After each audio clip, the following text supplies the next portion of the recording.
భారతదేశాన్ని ప్రపంచ మీడియా కేంద్రంగా మార్చేందుకు కేంద్ర ప్రభుత్వం నిర్వహించిన వేవ్స్ సదస్సు గురించి ఈరోజు తెలుసుకుందాం. మీడియా, వినోదం, డిజిటల్ ఆవిష్కరణలకు భారతదేశాన్ని ప్రపంచ వినోద కేంద్రంగా మార్చాలనే ప్రధానమంత్రి నరేంద్ర మోదీ ప్రభుత్వ దార్శనికతలో భాగంగా ఈ సంవత్సరం మే 1 నుండి 4 వరకు ముంబైలో the world audio visual entertainment summit waves తొలి ఎడిషన్ను నిర్వహించారు. ఈ వేవ్స్ సదస్సుని ప్రధానమంత్రి ప్రారంభిస్తూ భారతదేశ సృజనాత్మక ఆర్థిక వ్యవస్థ జీడీపీకి సానుకూలంగా దోహదపడుతుందని పేర్కొన్నారు. विकसित भारत की हमारी जर्नी तो अभी शुरू हुई है. भारत के पास इससे भी कहीं अधिक ऑफर करने के लिए है. भारत बिलियन प्लस आबादी के साथ साथ बिलियन प्लस स्टोरीज का भी देश है. నేడు భారతదేశం చలనచిత్ర నిర్మాణం, డిజిటల్ కాంటెంట్, గేమింగ్ రంగాలకు ప్రపంచ కేంద్రంగా మారుతోంది. ప్రపంచ యానిమేషన్ మార్కెట్ విలువ $430 బిలియన్ చేరుకుంది. ప్రధానమంత్రి దార్శనికతకు అనుగుణంగా వేవ్స్ సినిమాలు, ఓటీటీ, గేమింగ్, కామిక్స్ పై దృష్టి సారిస్తోంది. Digital media, artificial intelligence, AVGC, extended reality, broadcasting వంటి అభివృద్ధి చెందుతున్న సాంకేతికతలను ఇది ఒకచోట చేర్చడం ద్వారా భారతదేశ వినోద రంగ నైపుణ్యాన్ని ప్రదర్శిస్తోంది. విభిన్న సవాళ్లు, సహకారానికి అసమానమైన వేదికతో వేవ్స్ భారతదేశ వినోద రంగం భవిష్యత్తుపై విశేష ప్రభావాన్ని చూపుతోంది. ప్రతి ఏడాది డిఎస్సి నియామక నోటిఫికేషన్ ఉంటుందని ఆంధ్రప్రదేశ్ ముఖ్యమంత్రి నారా చంద్రబాబు నాయుడు వెల్లడించారు. అమరావతిలోని సచివాలయం సమీపంలో ఏర్పాటు చేసిన వేదికపై డిఎస్సికి ఎంపికైన 15,941 మంది అభ్యర్థులకు నియామక పత్రాలను మంత్రి నారా లోకేష్తో కలిసి నిన్న పంపిణీ చేశారు. అనంతరం ముఖ్యమంత్రి మాట్లాడుతూ, ఎన్ని ఉద్యోగాలు రిటైర్ అయితే అన్ని ఉద్యోగాలు ప్రతి సంవత్సరం డిఎస్సి నోటిఫికేషన్ ఉంటుందని తెలియజేస్తున్నా. ఇంకో పక్క విద్యాశాఖలో వినూత్నమైన మార్పులు తీసుకొస్తున్నారు. మన బడి మన భవిష్యత్తు కింద మౌలిక సదుపాయాలు కూడా ఏర్పాటు చేస్తున్నారు. తల్లికి వందనం 100% ఇచ్చాం. ఇప్పుడు అందరూ పిల్లలు స్కూలుకు వస్తారు. వచ్చిన పిల్లలకి చదువు చెప్పే బాధ్యత మీ పైన ఉందని మరొక్కసారి మీ అందరికీ విజ్ఞప్తి చేస్తున్నాను. పుస్తకాలతోనే చదువు రాదు. వాళ్ళని ఎప్పటికప్పుడు మోటివేట్ చేయగలిగితే బ్రహ్మాండమైన ఫలితాలు వస్తాయి.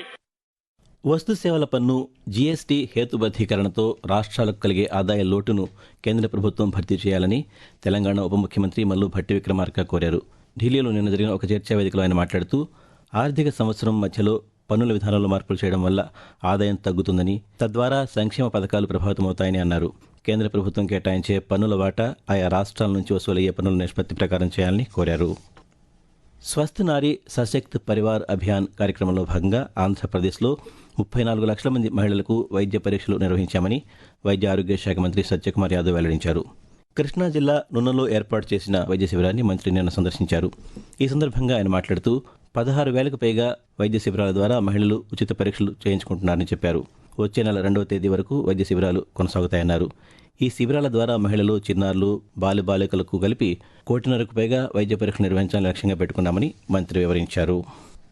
హైదరాబాద్ శ్రీశైలం మార్గంలో 4 వరుసల ఎక్స్ప్రెస్ రహదారి నిర్మాణం చేపట్టనున్నట్టు కేంద్ర బొగ్గు గనుల శాఖ మంత్రి జి కిషన్ రెడ్డి తెలిపారు.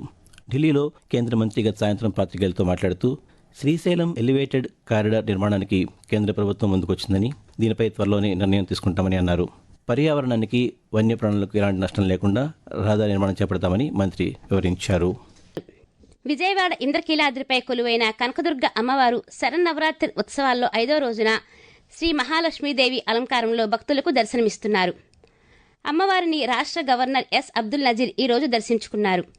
గవర్నర్కు దేవాదాయ శాఖ కమిషనర్ రామచంద్రమోహన్, ఎన్టీఆర్ జిల్లా కలెక్టర్ జి లక్ష్మీశా, ఆలయ కార్యనిర్వహణాధికారి వికే సీనానాయక్ స్వాగతం పలికారు. ఇదిలా ఉండగా మహిళా శిశు సంక్షేమ శాఖ మంత్రి గుమ్మిడి సంధ్యారాణి అమ్మవారిని దర్శించుకున్నారు.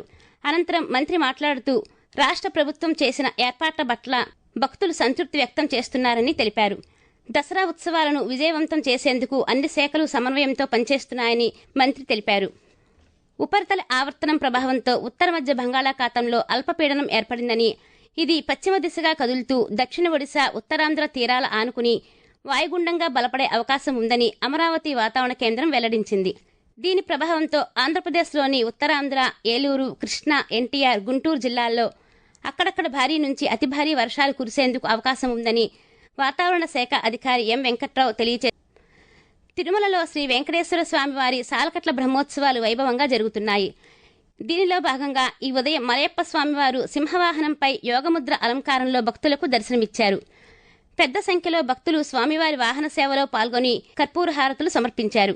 ఈ రోజు రాత్రి 7 గంటలకు స్వామివారు ముత్యపు పందిరి వాహనంపై భక్తులకు దర్శనమివ్వనున్నారు. పరిసరాల పరిశుభ్రతకు అందరూ సమయం కేటాయించాలని Swachh Andhra corporation managing director B Anil Kumar Reddy తెలిపారు. స్వచ్ఛతా హీ సేవా కార్యక్రమంలో భాగంగా ఏలూరులో నిర్వహించిన ఏక్ దిన్ ఏక్ ఘంటా ఏక్ సాత్ ఇతివృత్తంతో చేపట్టిన శుభ్రత డ్రైవ్లో జిల్లా కలెక్టర్ కె వెంకటేశ్వర్లతో కలిసి ఆయన పాల్గొన్నారు. ఈ సందర్భంగా పరిసరాలను శుభ్రం చేశారు. అనంతరం అనిల్ కుమార్ రెడ్డి మాట్లాడుతూ రోజులో కొంత సమయం కేటాయించి స్వచ్ఛందంగా ముందుకు వచ్చి శ్రమదానం చేయడం ద్వారా స్వచ్ఛ భారత్ సాకారమవుతుందని అన్నారు. జాతీయవాది దేశభక్తుడు ప్రముఖ రచయిత చిలకమర్తి లక్ష్మీనరసింహ జయంతి ఈరోజు 1867 సంవత్సరం సెప్టెంబర్ 26వ తేదీన ప్రస్తుత పశ్చిమ గోదావరి జిల్లా ఖండవల్లి గ్రామంలో ఆయన జన్మించారు. లక్ష్మీనరసింహం సంఘ సేవతో పాటు దేశమాత, మనోరమ, సరస్వతి వంటి పత్రికలను స్థాపించి వాటిని సాంఘిక, రాజకీయ చైతన్యాస్త్రాలుగా వినియోగించి స్వాతంత్రోద్యమం పట్ల ప్రజలను జాగృతం చేశారు. పత్రికా నిర్వహణతో పాటు పలు రచనలు చేశారు. ఆయన రచించిన గయోపాఖ్యానం నాటకం, గణపతి నవల బహుళ ప్రాచుర్యం పొందాయి. సామాజిక పరిణామాలను చరిత్రకారుడిగా తన రచనలో పొందుపరిచిన చిలకమర్తి లక్ష్మీనరసింహం 1946 జూన్ 17వ తేదీన తన 79వ ఏట కన్నుమూశారు. దసరా శరన్నవరాత్రి ఉత్సవాల్లో భాగంగా 5వ రోజున ఈరోజు ఆంధ్రప్రదేశ్లోని విజయవాడ ఇంద్రకీలాద్రిపై శ్రీ కనకదుర్గ అమ్మవారు శ్రీ మహాలక్ష్మిగా భక్తులకు దర్శనమిస్తున్నారు. భక్తుల రద్దీ దృష్ట్యా తెల్లవారుజామున 3 గంటల నుంచే భక్తులను దర్శనానికి అనుమతిస్తున్నారు. ఇదిలా ఉండగా శ్రీశైల క్షేత్రంలో దసరా మహోత్సవాల్లో నిన్న 4వ రోజు భ్రమరాంబికాదేవి కూష్మాండ దుర్గాలంకారంలో భక్తులకు దర్శనమిచ్చారు. మరోవైపు తెలంగాణలో బతుకమ్మ ఉత్సవాల సందర్భంగా ఈరోజు అలిగిన బతుకమ్మను నిర్వహిస్తున్నారు. తిరుమలలో శ్రీ వెంకటేశ్వర స్వామి నవరాత్రి బ్రహ్మోత్సవాలు కొనసాగుతున్నాయి. ఇందులో భాగంగా సాయంత్రం స్వామివారు హంసవాహనంపై సరస్వతీదేవి అలంకారంలో భక్తులకు దర్శనమిచ్చారు. సంక్షేమ వసతి గృహాల అభివృద్ధికి ప్రభుత్వం చర్యలు చేపడుతోందని సాంఘిక సంక్షేమ శాఖ మంత్రి డోలా శ్రీ బాల వీరాంజనేయ స్వామి తెలిపారు. శాసనసభ సమావేశాల్లో భాగంగా సంక్షేమ వసతి గృహాలపై శాసనసభ్యులు అడిగిన ప్రశ్నకు మంత్రి సమాధానమిస్తూ రాష్ట్ర ప్రభుత్వం 104 కోట్ల రూపాయలతో నూతన వసతి గృహాలను ఏర్పాటు చేయనుందని తెలుపుతూ హాస్టల్ రిపేర్కి 143 కోట్ల రూపాయలు కేటాయించడం జరిగింది. అదేవిధంగా టాయిలెట్స్ కి 23 కోట్ల రూపాయలు ప్రత్యేకంగా కేటాయించడం జరిగింది అధ్యక్ష. 104 కోట్ల రూపాయలతో కొత్త హాస్టల్ నిర్మాణాలకు కూడా నిధులు మంజూరు చేయడం జరిగింది అధ్యక్ష. హాస్టల్లో ఫైన్ క్వాలిటీ రైస్ ఇవ్వడం జరుగుతుంది అధ్యక్ష. అదేవిధంగా ముఖ్యమంత్రి గారి సూచన మేరకు ఈ సంవత్సరం కుక్స్ కూడా ట్రైనింగ్ ఇస్తుంది జరుగుతుంది అధ్యక్ష. వసతి గృహాల్లో అదేవిధంగా రెసిడెన్స్ లో విప్లవాత్మక మార్పులు తీసుకురావడం జరిగిందని మీరు తెలియజేస్తున్నారు అధ్యక్ష. డిజిటల్ భారత్ నిధి ద్వారా దేశవ్యాప్తంగా ఏర్పాటు చేసిన Bharat Sanchar Nigam limited BSNL 4G టవర్లను ప్రధానమంత్రి నరేంద్ర మోదీ దృశ్య మాధ్యమం విధానంలో రేపు ప్రారంభించనున్నారు. ఈ సందర్భంగా రాష్ట్రంలో 2641 టవర్లను ప్రారంభిస్తారని BSNL Andhra Pradesh circle chief general manager Simhachalam తెలిపారు. విజయవాడలో ఆయన ఈ రోజు మాట్లాడుతూ ఈ టవర్ల ద్వారా రాష్ట్రంలో 21,50,000 మందికి పైగా ప్రజలకు BSNL 4G నెట్వర్క్ సేవలు అందుబాటులోకి వస్తాయని చెప్పారు. స్వస్థ నారీ స్వశక్తి పరివార్ అభియాన్ కార్యక్రమంలో భాగంగా తిరుపతి జిల్లా వ్యాప్తంగా పోషణ్ అభియాన్ కార్యక్రమాన్ని నిర్వహిస్తున్నారు.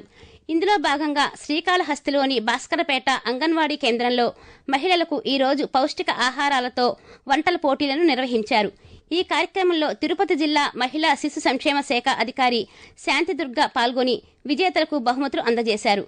మహిళలకు ఆరోగ్య సమస్యలు, పౌష్టికాహార ప్రాధాన్యతపై అవగాహన సదస్సులు నిర్వహిస్తున్నామని శాంతిదుర్గ ఈ సందర్భంగా తెలియజేస్తూ ఆహారపు అలవాట్లు మారుతుంది కాబట్టి చాలా రకాల వ్యాధులకి లోనవుతున్నారు. అది కాకుండా ఇప్పటి నుంచి పిల్లలకి మంచి పోషక పదార్థాలతో ఎలా వండి పెట్టాలి అనే విషయాల పట్ల అవగాహన కోసము ఈ కాన్సెప్ట్ ఈ రోజు నిర్వహించడం జరిగింది. దీంట్లో భాగంగా కొంతమంది తల్లులు వచ్చి వంటలు చేయడం జరిగింది. ఆ వంటలు మేము టేస్ట్ చూసి ప్రైజెస్ కూడా ఇవ్వడం జరిగింది. ప్రజల్లో కూడా మంచి ఆహారపు అలవాట్ల మీద అవగాహన తీసుకొని వచ్చేదానికి పనిచేస్తున్నాం. రాష్ట్రంలో రైతులకు సూక్ష్మ సేద్య పరికరాల మంజూరులో అనంతపురం జిల్లా అగ్రస్థానంలో నిలిచిందని జిల్లా సూక్ష్మ సేద్య పథకం సంచాలకులు రఘునాథ్ రెడ్డి తెలిపారు. అనంతపురంలో ఆయన ఈ రోజు పాత్రికేయులతో మాట్లాడుతూ 2024-2025 సంవత్సరంలో ఆంధ్రప్రదేశ్ సూక్ష్మ సేద్య పథకం APMIP ద్వారా జిల్లాలకు నిర్దేశించిన 18,000 హెక్టార్లకు గాను 17,642 హెక్టార్లలో సేద్య పరికరాలను మంజూరు చేశామని తెలిపారు. కేంద్ర ప్రభుత్వం సూక్ష్మ సేద్య పరికరాలపై వస్తు సేవల పన్ను GSTని 5% తగ్గించిందని, ఈ మార్పు ద్వారా వ్యవసాయ పరికరాలు మరింత అందుబాటులోకి వచ్చాయన్నారు. APMIP పథకాన్ని రైతులు సద్వినియోగం చేసుకోవాలని సూచించారు.